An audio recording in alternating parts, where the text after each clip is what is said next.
Hello everyone. Constitutional development में आज हम शुरू करने वाले हैं चार्टर एक्ट 1793। लास्ट वीडियो में हमने पिट्स इंडिया एक्ट डिस्कस करा था। So first of all you should know about charter, what the exactly charter means.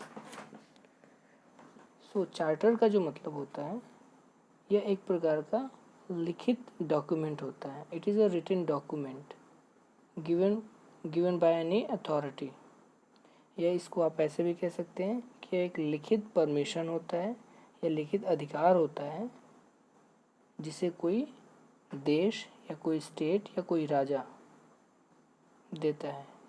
यानी कि यह एक लिखित परमिशन होता है, in short given by any sovereign power, या कोई स्टेट के द्वारा दिया जाता है।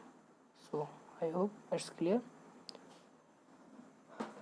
नेक्स्ट, सो चार्टर एक्ट की क्या विशेषताएं थी। जैसे कि आपने सबसे पहले जो चार्टर दिया गया था 1600 31 दिसंबर 1600 में ब्रिटिश क्राउन ने ईस्ट इंडिया कंपनी को व्यापार करने के लिए चार्टर दिया था, यानी परमिशन दिया था, एक रिटन डॉक्यूमेंट दिया था। नाउ अब ये चार्टर एक्ट 1793 में रिन्यू किया गया है, यानी अब कंपनी को 20 साल के लिए जो कमर्शियल प्रिविलेज हैं, जो कमर्शियल या व्यापार करने का जो अधिकार है, इसे रिन्यू किया गया। रिन्यू करने की क्या ज़रूरत पड़ी, यानी कि इसमें पैसा भी डिटरमाइन किया गया, फिक्स किया गया कि आपको 5 lakh pounds annually British government को देना होगा। यानी कि जो भी पहले प्रोसेस चली आ रही थी उसमें थोड़ा सा चेंज किया गया इनको पैसे को लेके। ओके, सो रिन्यू करने का मतलब ये है कि व्यापार कंपनी के पास अभी भी व्यापार करने की मोनोपोली होगी, यानी कि सिर्फ और सिर्फ कंपनी ही इंडिया में व्यापार करेगी, उनका एकाधिकार बना रहेगा। और कंपनी ही ब्रिटिश इंडिया पे रूल भी करेगी, यानी कि इनके पास दोनों पावर्स थे। और इसके बदले में 5 लाख पाउंड एनुअली देना होता था। जो सेकेंड इनका फीचर्स है वो ये है कि जनरल जो गवर्नर जनरल होंगे या गवर्नर्स होंगे या कमांडर इन चीफ होंगे, अगर इनका अपॉइंटमेंट होता है, इनकी अगर नियुक्ति होती है, तो ये वहाँ के राजा के परमिशन के बिना नहीं होगा, यानी वहाँ के राजा से परमिशन लेना मैंडेटरी था, ज़रूरी था। नेक्स्ट, जो थर्ड नंबर की विशेषता है, फीचर्स है, वो बोर्ड ऑफ कंट्रोलर्स के बारे में है। बोर्ड ऑफ कंट्रोलर्स का इस्टेब्लिशमेंट 1784 में होता है, पिट्स इंडिया एक्ट के थ्रू होता है। और उनके जो मेंबर्स थे, पहले ब्रिटिश गवर्नमेंट या ब्रिटिश रेवेन्यू से उनका पेमेंट होता था, लेकिन अब ये प्रोविज़न हुआ कि इनका पेमेंट अब इंडियन रेवेन्यू से होगा। और इनका पेमेंट इंडियन रेवेन्यू से 1919 तक कंटिन्यू रहा। 1919 में इनको ब्रिटिश इंडिया से ब्रिटिश गवर्नमेंट से ब्रिटिश रेवेन्यू से करना शुरू हो गया।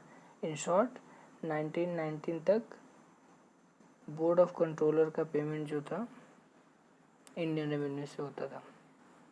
फोर्थ एंड वेरी इंपॉर्टेंट, जो डिस्ट्रिक्ट कलेक्टर्स थे उनका जुडिशियल पावर समाप्त कर दिया गया, यानी न्यायिक शक्ति को हटा दिया गया।